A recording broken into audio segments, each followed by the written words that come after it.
Breaking tonight, Donald Trump signs a new order to boost tariffs on Canada to 35%. I love Canada. I have so many friends in Canada, but they've been very poorly led. We look at the impact and the reaction. Do not roll over. Hit that guy back as hard as we possibly can. Out of control wildfires burn in BC. I've never been in an actual forest fire like that. It was super intense. Some forced from their homes near Lytton, a village destroyed by fire just 4 years ago. Justin Trudeau is front row at Katy Perry's Montreal concert, fueling speculation. A really great brand and reputational move. Why the rumor mill could benefit the former politician and the pop star. From CBC News, this is The National with Asha Tomlinson. Thanks for joining us. Adrian is away. We begin with breaking news. From a tariff threat to reality tonight, the U.S. president is signing an executive order to raise tariffs on some Canadian goods from 25 to 35%. Weeks of negotiations failing to lock in a deal to prevent that. The change effective 12:01 a.m., according to the White House, but it will only apply to Canadian goods not covered by the existing free trade agreement.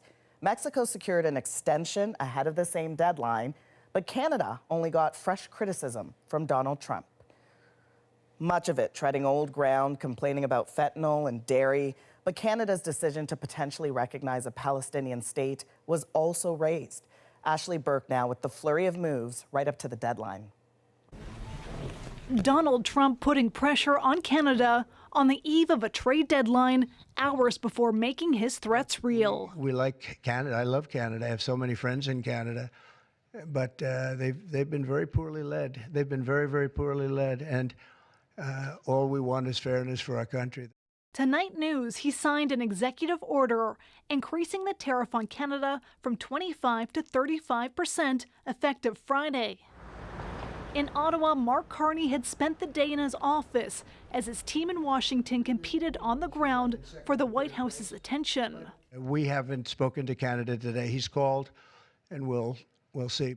In the White House document, he complains Canada has failed to cooperate in curbing the ongoing flood of fentanyl and has retaliated against the United States for the president's actions. On Wednesday, Carney made it clear he wants the best deal for Canadians, and that might not happen by August 1st. The negotiations will continue until we do. Then he announced a plan to recognize Palestinian statehood. That got Trump's attention. Just after midnight, he wrote online, "This will make it very hard for us to make a trade deal with them, oh Canada," but later softened up. No, I didn't like what they said, but that's their opinion. I didn't like that. Not a deal breaker. Canada didn't get a deal, but one North American partner did get some breathing room. Mexico's president announcing she landed a 90-day extension to keep talking with Trump. Back in Canada, some urging Carney to fight back and not take a bad deal. I told the Prime Minister, do not roll over. Hit that guy back as hard as we possibly can. And that's what we need to do. And we can do it. To that end, Premier Doug Ford is coming out tonight slamming Trump's move and reminding Canadians there are already steep tariffs on certain sectors. He wants Carney to retaliate with matching 50% tariffs on American steel and aluminum. Ashley, what's the Canadian side saying today? Well, Asha, it's been incredibly quiet. The Prime Minister's office won't confirm whether a call was made to Trump or what unfolded with the team in Washington today. All they are saying is that they won't confirm any details about the ongoing negotiation at this time. Okay, Ashley Burke in Ottawa, thanks. Let's go right to Peter Armstrong in Washington now. So, Peter, what does an updated 35% tariff actually mean for Canada? Look, the thing to remember is that the vast majority of Canadian exports to the United States are not tariffed and won't be tariffed at this new higher rate. Canada's carved out an exemption for any goods that are compliant under the Canada, US, Mexico free trade deal. The Bank of Canada found 95% of Canadian exports are exempt. And if you add up all of Canada's exports to the United States, including all those exemptions, Canadian producers are only actually paying somewhere between 2.3 and maybe 5% on average across the country. And this change, this will only make that number slightly higher. Now, that's not to say that there hasn't been damage to the Canadian economy. Of course there has. The steel sector, aluminum, autos, lumber, they've been clobbered. But those tariffs, they exist in a different basket, as it were, and they remain unchanged by this announcement. And Trump also announced a series of new tariff rates for other countries. How do we stack up? Yeah, it's a long list, and some come in as low as 10%. We are obviously near the top. There are only 5 countries higher than us. Syria is the top of the bunch with a 41% tariff rate.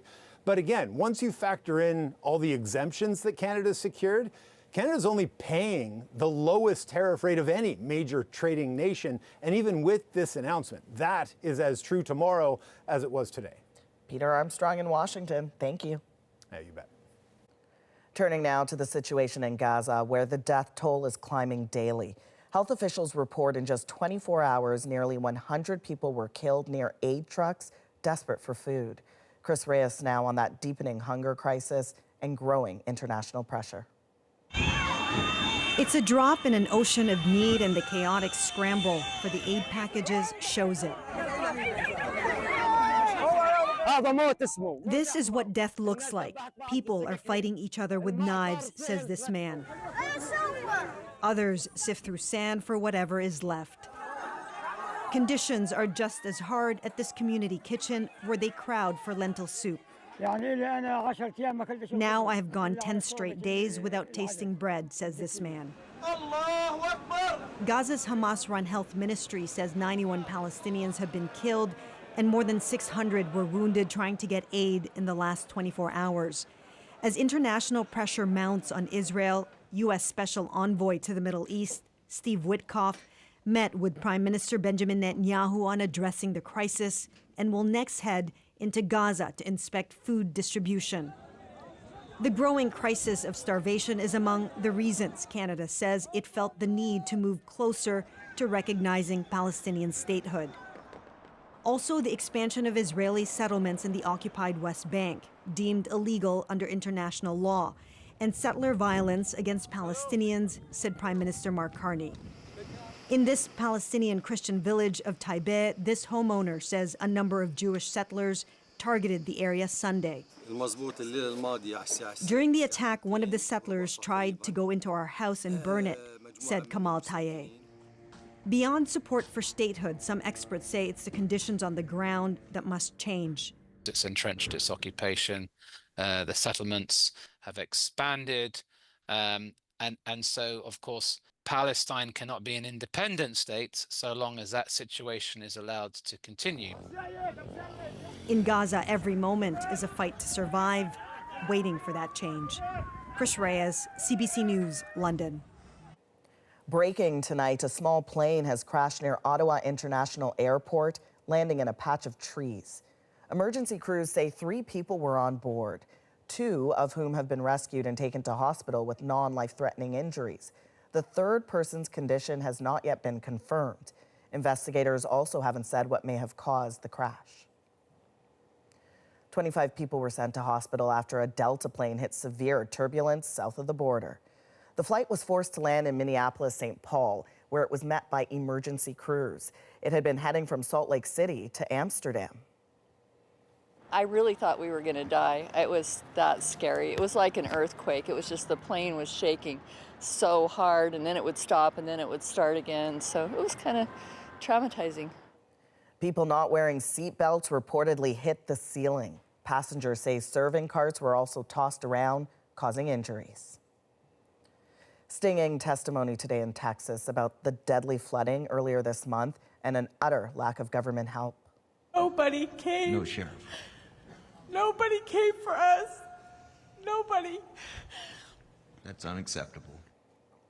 In this one county, flash flooding killed 108 people, including 28 at a summer camp, mostly children. Today, a startling admission from the emergency management coordinator. He had slept right through the onset of the disaster and said his managers knew he had called in sick.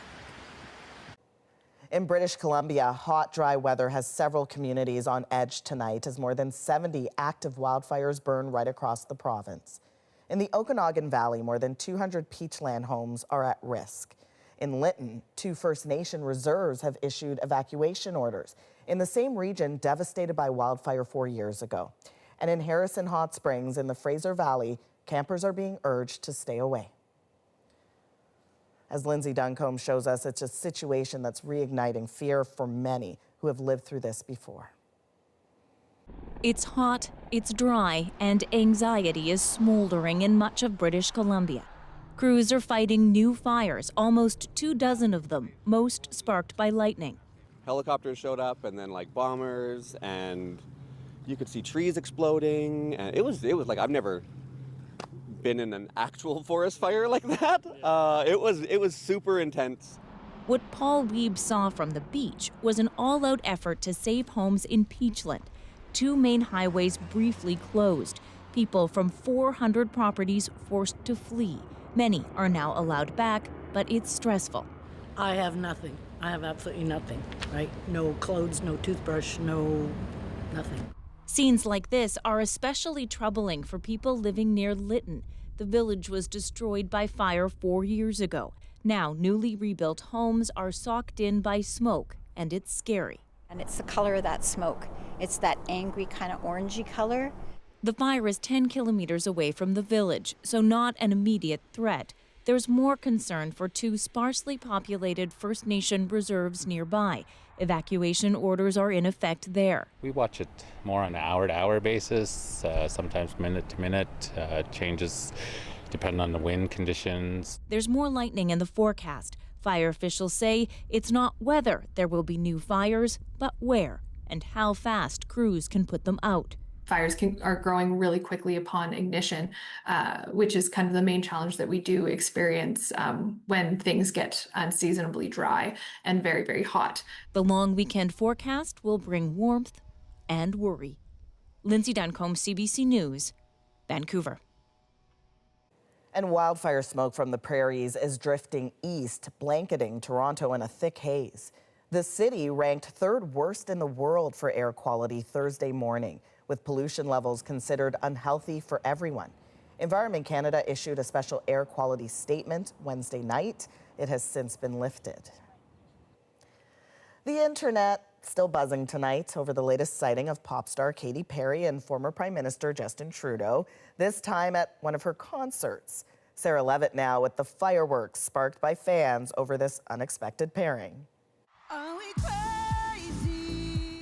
Something has Justin Trudeau smiling, but is it a budding romance with a singing star, as so many are wondering? The new super couple is Katy Perry and former Canadian Prime Minister Justin Trudeau. TMZ broke the news. The two were seen dining out on Sunday night in Montreal. Then on Tuesday night, Trudeau was front and center at Perry's concert. It caused an online furor of discussion and speculation. This was actually a really great brand and reputational move. This public relations agent says both Trudeau and Perry have seen some reputational damage in recent years. Trudeau, well, he's no longer prime minister after resigning amidst plunging support for the Liberal Party, and Perry's album sales have gone down with each subsequent release. Her stint as a would-be astronaut with Jeff Bezos' Blue Origins fizzled. Many called it tone-deaf. It makes her brand feel a bit more grounded. And then for him, I feel, makes him look a bit cooler. Online, the internet is doing its thing as people poke fun at the interest over the maybe couple. Happened to bike by the historic site of Katy Perry and Justin Trudeau's first date. And in a clearly photoshopped pic, Justin Trudeau was spotted having dinner with Katy Perry? Big deal. Jean Chrétien is dating Dua Lipa. Who cares? The Trudeau family is no stranger to celebrity. Pierre Trudeau, while still a bachelor, made international headlines by dating Barbara Streisand. So is this a midlife teenage dream for Trudeau and Perry? She has a Friday night concert in Quebec City, and many will be watching closely to see if they're together again. Sarah Levitt, CBC News, Montreal. Canada's Summer McIntosh is now more than halfway to her goal of winning 5 gold medals at the World Swimming Championships. Caroline Bargout has her latest moment of triumph and why it's mixed with disappointment. Will it be a world record? Perhaps not now, but it's going to be gold medal number 3. Summer McIntosh was on her way to breaking the world record in the women's 200-meter butterfly at the World Aquatics Championships. But as she neared the finish line, it became clear she would miss it by the slightest of margins. She is incredible. 2:01.99. She knows how close she was to that world record. Have you ever seen somebody so disappointed to win the World Championships by that sort of margin? Wow, she's stone cold Summer McIntosh. She fell short of a world record by 18 milliseconds. It was so close, and I know that the last 50 meters I took an extra breath and I should have put my head down, but I mean, this is definitely going to fuel me for next season.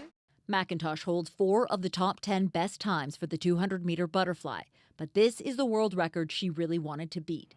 It was set in 2009 by a swimmer at the Chinese National Games at a time when there were no regulations on what type of swimsuits athletes could wear. So manufacturers started putting rubber in them, which helped the swimmers easily stay afloat. Kylie Moss won an Olympic medal, broke a world record. This coach and CBC Sports analyst says there were about 60 world records broken that year. It was illegal and it was unfair. And so within about 18 months, the coaches raised such a stink that World Aquatics decided to ban those suits. And the year after that, there was not one world record set in the entire world. McIntosh has won 3 gold medals so far, but is aiming for 5, something only American swimmer Michael Phelps has achieved at a single world championship. She's got a really easy one on the last day. That'll be her 5th net medal. The 4th one is going to be the biggest challenge. The race is the 800-meter freestyle, where she'll go head-to-head with U.S. rival Katie Ledecky. Caroline Bargout, CBC News, Winnipeg. Musician Justin Timberlake revealed today he's been battling Lyme disease. It comes as cases of tick-borne illnesses continue to rise. The more we can learn and understand the ecology of these tick-transmitted diseases, the better that will be. How scientists are trying to stop the spread, next. Plus, Blue Jays fans riding a summer high. It's awesome. Yeah, it's been a long time coming, for sure. Lucas hits one to deep right field. How a surprising season is fueling playoff hopes and dreams. And later, love at great heights. I hiked the whole 7 hours up on summit day, up in my dress. A destination wedding at the peak of Mount Kilimanjaro. We're back in 2.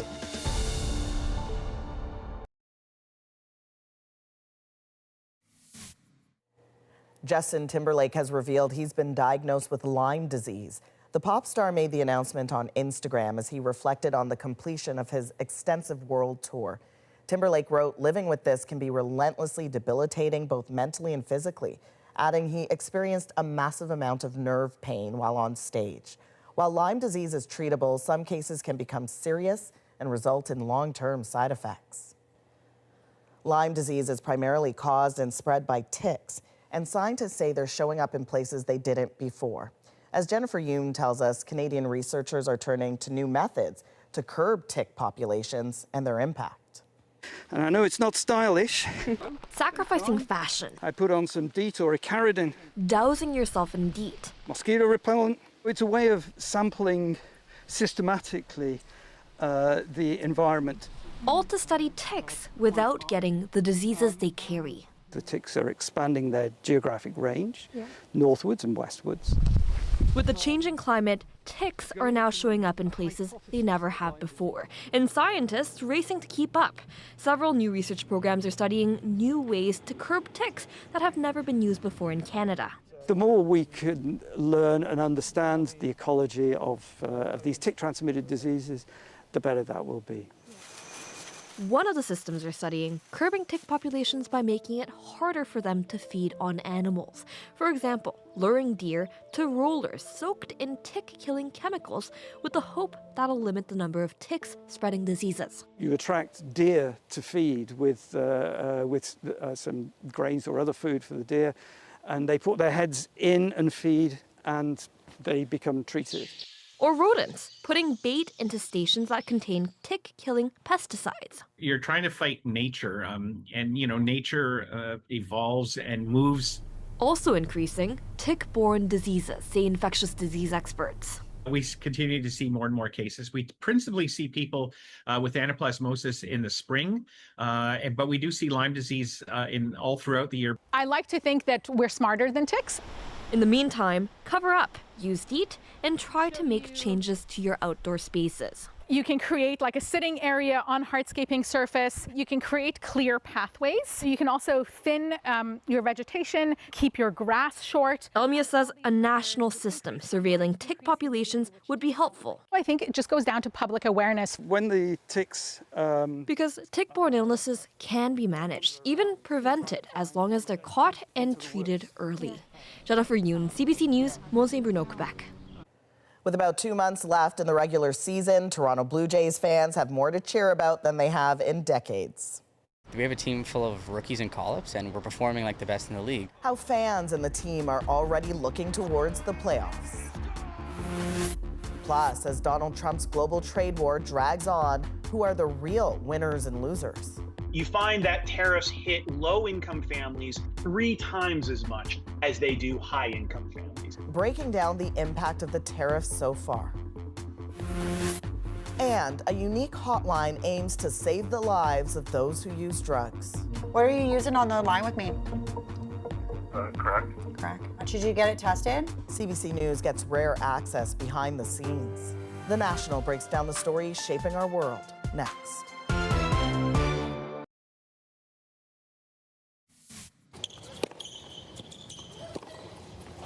That's wide.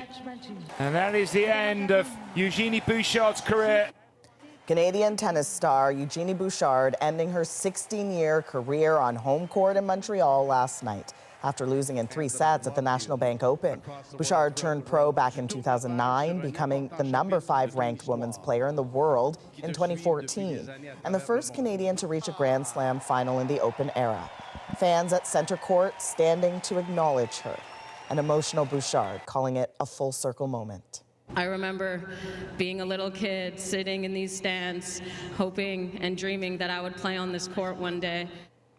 In a social media post, Tennis Canada thanked her for a memorable night, saying she gave it her all until the very end. Toronto Blue Jays having one of their best seasons in years, top of their division with a recent 10-game win streak and a league-tying 64 wins so far, all of which has fans daring to dream. As Thomas Dagg tells us, Canada's team is also prepping for a deep postseason run. For the Blue Jays, consider it a surprisingly hot summer. With Canada's team tied for the most wins in baseball, merchandise sales are booming. It's awesome. Yeah, it's been a long time coming for sure. Especially compared to like last season, this is super exciting for a Jays fan. With runs pouring in from veterans like the resurgent George Springer. And it is gone! And fresh energy from the likes of Addison Barger.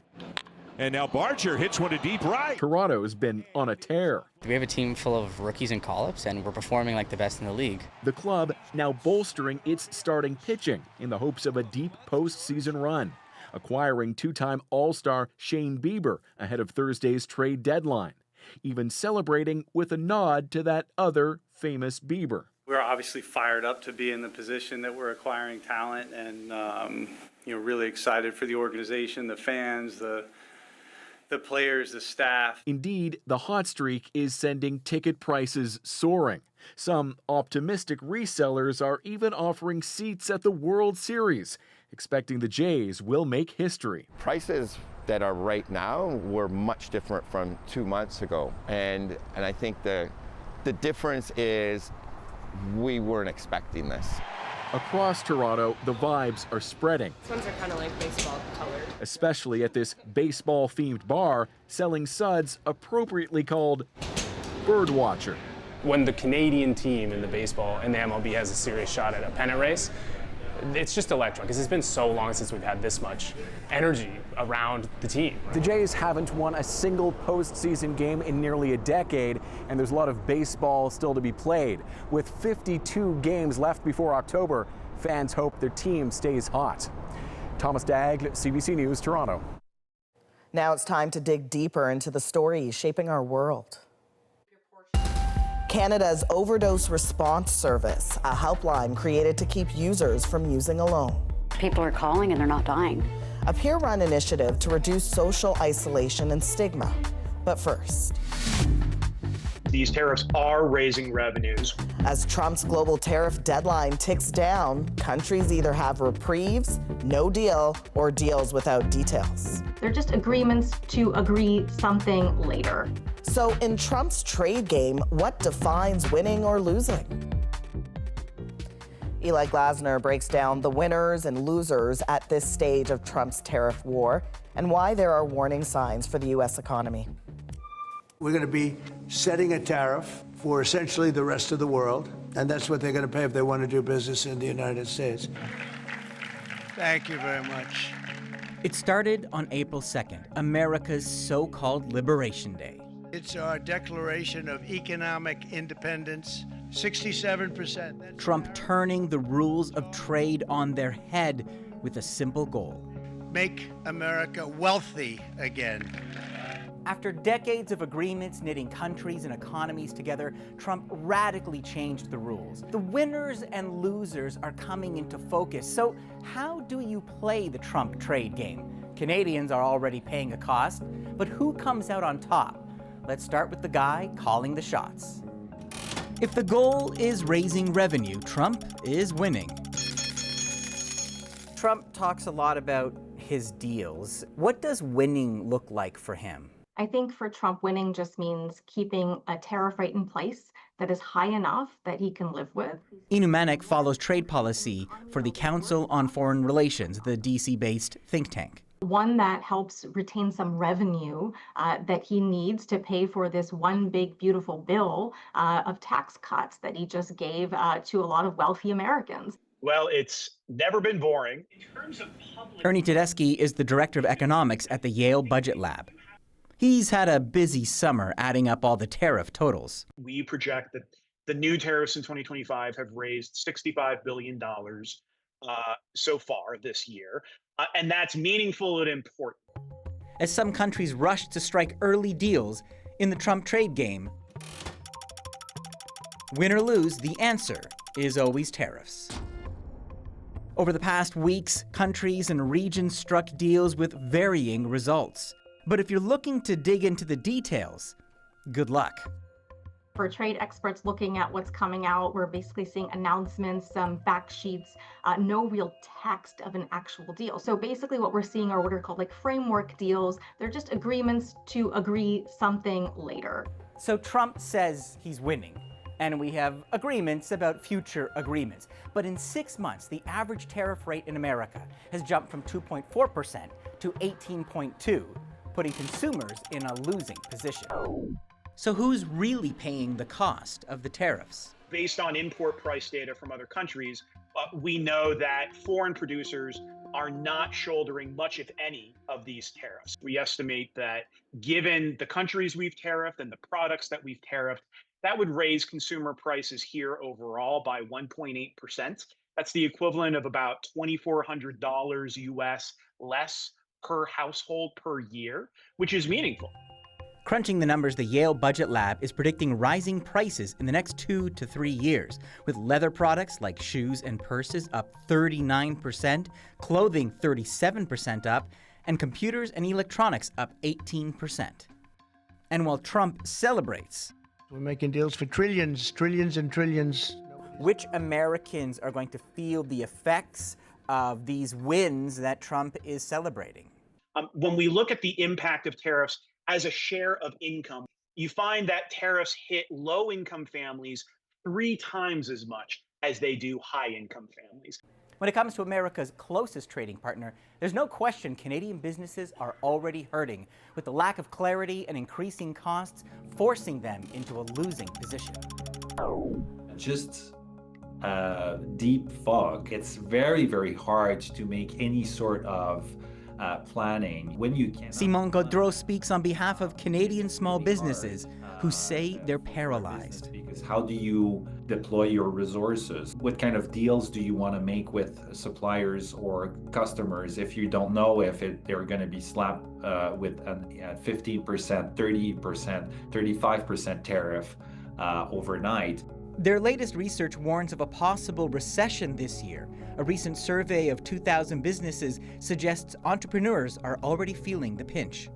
There is also the fact that businesses right now are eating a lot of the cost. So 7 out of 10 Canadian small business owners are paying the counter tariffs in full for a median of $9,000. How long can that continue before they start to pass those prices along to consumers? A lot of people would say that probably can't go on forever, right? And at that point, we'll start to see maybe prices go up.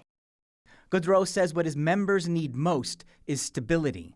Even if it's a 10%, 15% tariff, I'm not saying business owners would be happy, but perhaps if there's an element of certainty and that sort of announcement, that could really be a lifeline. And while Trump touts a new golden age, Jobs and factories will come roaring back into our country, and you see it happening already. We will supercharge our domestic industrial base. there will be some tolls on the rosy road ahead.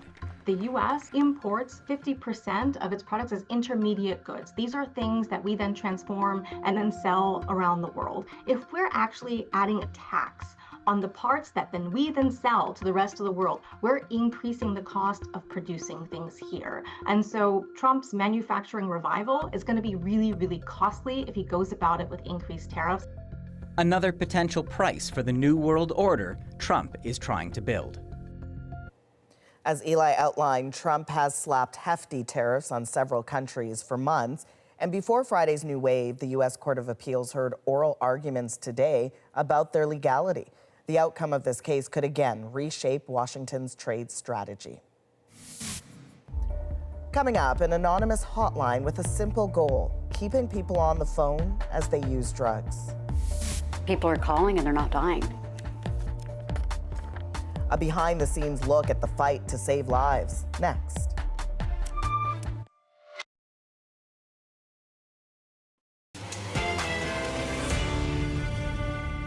A virtual consumption site fielding thousands of calls from across Canada. What are you using on the line with me? Correct.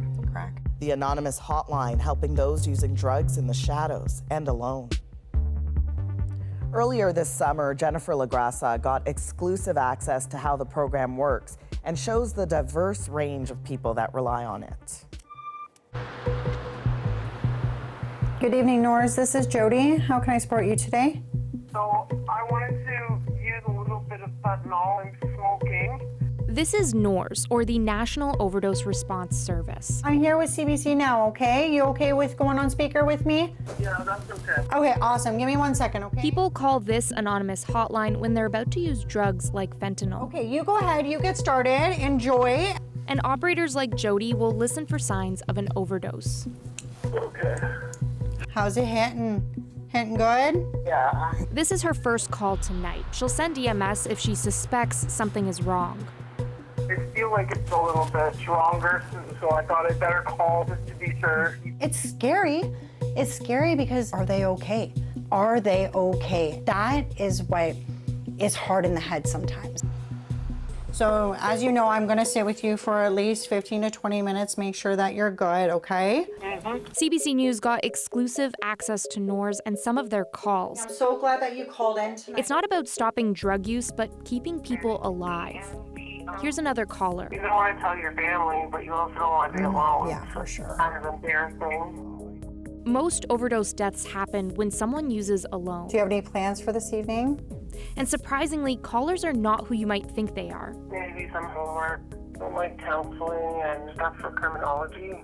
Oh, nice, nice. You've got like athletes, you have bankers, you have people from the military that are calling in. These aren't usually the people we think of that use drugs, right? But they are.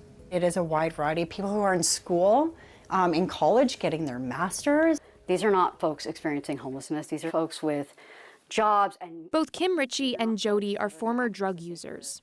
the highest rates of overdose, to be honest with you, in Canada are men ages 16 to 60 that work in trades.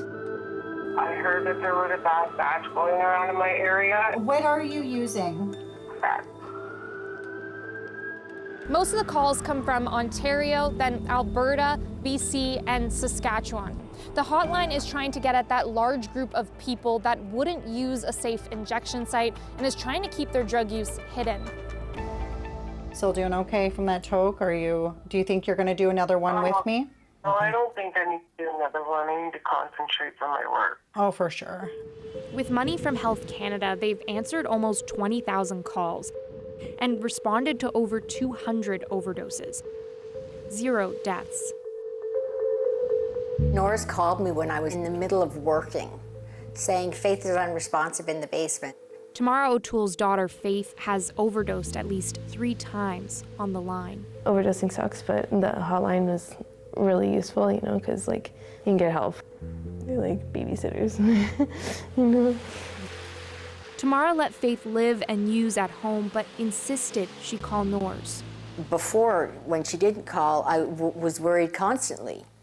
Every 4 or 5 hours, I know she's going to use, and then I'd be messaging her. Hey, you okay? You okay? You okay? Oh, please message me, let me know you're okay. Like panicking. I mean, of course I don't want my child to use drugs. Nobody does. But if they're going to, and I can't make her stop, what can I do to help keep her as safe as possible? This one, here we go. So this is actually, I think, the first one. So there's Rebecca and me. And Kim helped start the hotline with her friend Rebecca Morris Miller during the pandemic. And this is like the first time our work really went like wide, you know? The two met in Narcotics Anonymous. God, we were so cute.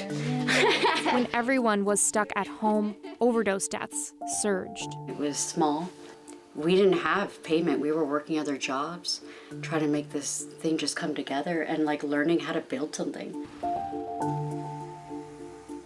The hotline started in 2020. Rebecca had $1,000 and a cell phone. I'm in Owen Sound to meet her sister, who took it over after Rebecca died from an overdose. She always said her drug of choice was fentanyl, so if that's your drug of choice, it's a hard road, very, very dangerous road. Lisa Morris Miller says shame stopped Rebecca from calling the hotline the night she died. How do you cope with that? Like knowing that she created a service to make sure that people don't use alone, but then for herself to not have used with someone? I don't know that I do cope with it. Honestly, like I don't know what that looks like. I know that Becky was so innerly unsettled through her lifetime. And the only way I cope is by knowing that, hoping that at this stage of her journey that she's at peace. In memory of her sister, Lisa has helped Norris grow. So we've got the emotional dumpster fire. This is probably our most popular shirt. Even Rebecca's son Errol helps by making swag. It's one of the things that better helped me move on from the death. And so Team Norris is on a mission to challenge the idea of who is using drugs. So I just dropped you off some bags. There's something to lock, so. Appreciate it. Especially as drug use becomes more widespread, more unpredictable. The kid at 16 that is popping perks off the street because he twisted his ankle in soccer a year ago and can't get his oxyscript anymore is not looking to die. They got a bad batch of oxys. Just gonna drop some stuff off here to our good friend Lance, who gets this stuff out into the community. They aren't so focused on stopping drug use, just making it less harmful. We just want to make sure that we're giving access to everybody that we can for the service, because we just really don't want people using alone. There's a lot of people that talk about harm reduction and say that it only continues that cycle of drug use. What do you say to that? I'm not here to judge anybody on their path. I certainly don't think that it initiates or continues substance use. It's that inner pull that is very, very, very, very challenging to step away from. A lot of overdose prevention programs serve a different demographic. So this is the George Spady. It's a physical supervised consumption service site that supports people who are using substances alone. And it's usually men who go to these sites. It's a very different demographic that we're seeing using the line. Most of them are stably housed. All of them are still highly vulnerable. Dr. Monty-Gauche says the majority of callers are female or transgender people. They prefer to go to these lines for a variety of reasons, one of which is stigma, one of which is safety. And 10% of all calls ask about recovery. They form that alliance, if you may, which gets them comfortable to seeking help and entering recovery. So it's a key intervention from that lens to help build trust, help build confidence, help build comfort in seeking supports. I love this one. Little peanut face. It's so cute. Tamara is terrified she will lose her daughter before she gets into recovery. Joyful. Faith isn't living at home anymore, so she doesn't call Noors as often. Do you want to stop using drugs? Yeah, I guess that's the goal. These were the busy, good times. Tamara hopes that's true. I'd love her to be at home where she's safer and loved. Of course, I'd love her to go back to school and entering recovery, whatever recovery looks like for her. But what do I know? You know, I'm just the mom. Good evening, Noors. This is Jody. How can I support you? Here's another caller. He's just finished work for the day. What are you using on the line with me? Crack. Crack. Did you get it tested? No. No, not tested. Okay. All right, just do me a favor. Just start low, go slow, okay? How do you know Noors is working? Oh, I love this question because people are calling and they're not dying. It's really that simple. It doesn't feel any different than normal. Okay. I feel pretty safe. Yeah, awesome. Each call a chance to try and keep people alive. I was on the streets for a few years. Like, I'm not ashamed of my past, but it's just because I bring myself back to how lonely it was. That's why I'm so happy being here at Noors too, because no one has to feel alone while they use, right? All right, thank you very much for this. Okay, no problem. Have a good night. Bye. As Jennifer showed, Noors is now more than just a hotline, and recently it launched a national peer support program for people going into or coming out of jail. Coming up, a Regina couple takes their love story to new peaks. Had never dreamed of a wedding growing up, but never could have imagined that it would be something like this. How they felt after tying the knot on top of Mount Kilimanjaro. Next.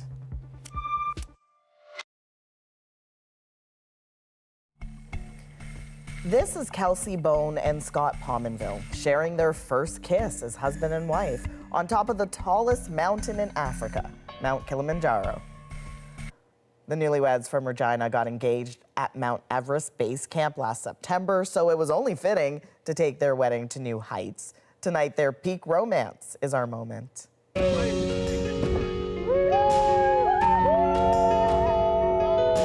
We did a trip to base camp on Mount Everest, and I proposed to Kelsey because I thought it'd be a really cool spot. We didn't really know what to do for a wedding, so some friends of ours were doing a trip to Mount Kilimanjaro, and we kind of got the idea that maybe it'd be neat to elope. I had never dreamed of a wedding growing up, but never could have imagined that it would be something like this. The day that you summit Kilimanjaro, you actually start hiking in the night. I had put my dress on in the tent before we started that day up. So I hiked the whole 7 hours up on summit day, up in my dress, under 2 jackets, tucked into rain pants. It was freezing, so it was probably the quickest ceremony known to man. We got married right at the actual summit, which is called Huru Peak. We've been joking that we should honeymoon on the moon. We're gonna have to top it somehow. I always say, I don't care what it is or where it is, I just care who it is. It just felt right, so we did it. It was minus 15 degrees, by the way. The ceremony took 1 minute, but adding more sugar to this sweet love story. So Scott surprised Kelsey at the top of the mountain with a family heirloom. Her parents gave him a ring that's been in Kelsey's family for 150 years. It's now her wedding band. By the way, one of their friends got ordained, traveled with them, and married them on top of that mountain. Congrats all around.